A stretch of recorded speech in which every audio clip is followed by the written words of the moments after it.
भारतीय राज्यघटनेचे शिल्पकार, घटनातज्ञ, बोधिसत्व, मूकनायक, कायदेपंडित, युगपुरुष, विश्वरत्न, भारतरत्न, महामानव डॉक्टर बाबासाहेब आंबेडकरांची आज आपण जयंती 135वी जयंती साजरी करत आहोत.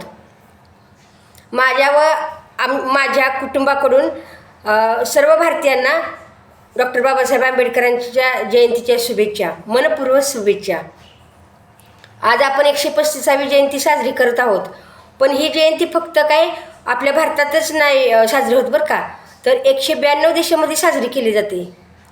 मला तर हे सांगतानाच खूप अभिमान वाटतो की मला खूप अभिमान वाटतो मी ह्या जातीमध्ये जन्माला आले. कारण इतक्या शब्दात मानता येत नाही असे डॉक्टर बाबासाहेब आंबेडकर आहेत. त्यांना कसं काही शब्दात बांधून ठेवू शकतो आपण.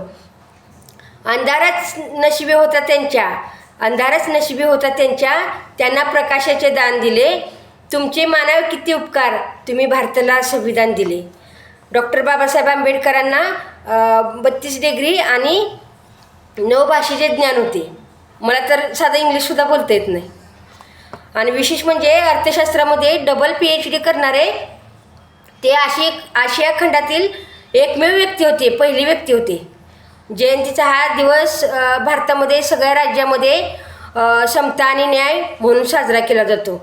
अमेरिकेतील कोलंबिया या विद्यापीठामध्ये शतकातील ते पहिले हुशार विद्यार्थी म्हणून गणले गेले. त्यांना सिम्बॉल ऑफ नॉलेज म्हणून गौरव करण्यात आले होते. नुकत्याच झालेल्या अवकाश नोंदणीमध्ये एका ताऱ्यास डॉक्टर बाबासाहेब आंबेडकर असे नाव देऊन त्यांचा गौरव करण्यात आला आहे.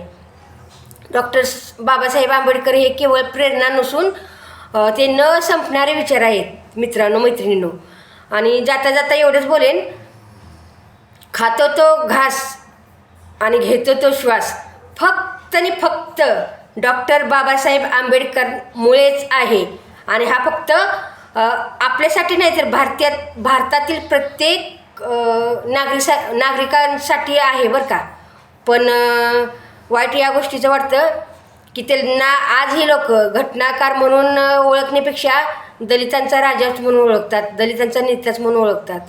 ही खूप मोठी शोकांतिका आपल्या भारतामध्ये आहे असं मला वाटतं.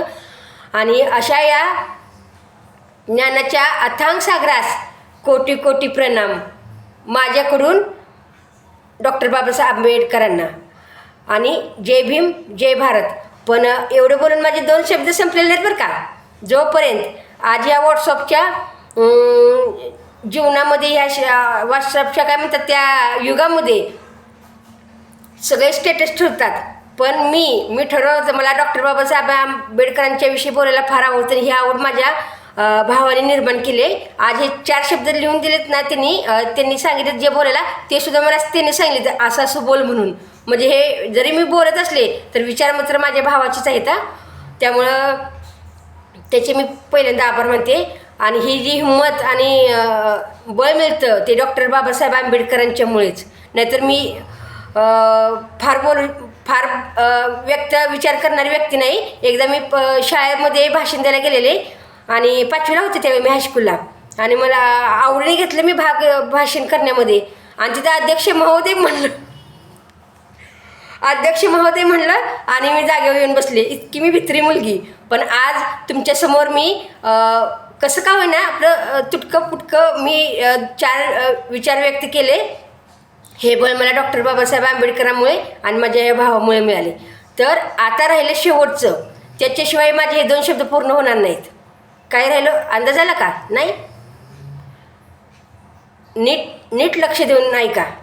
आत्ता सगळ्यात महत्त्वाचं, डॉक्टर बाबासाहेब आंबेडकरांचा विजय असो, तथागत गौतम बुद्धांचा विजय असो. जय भीम, जय संविधान.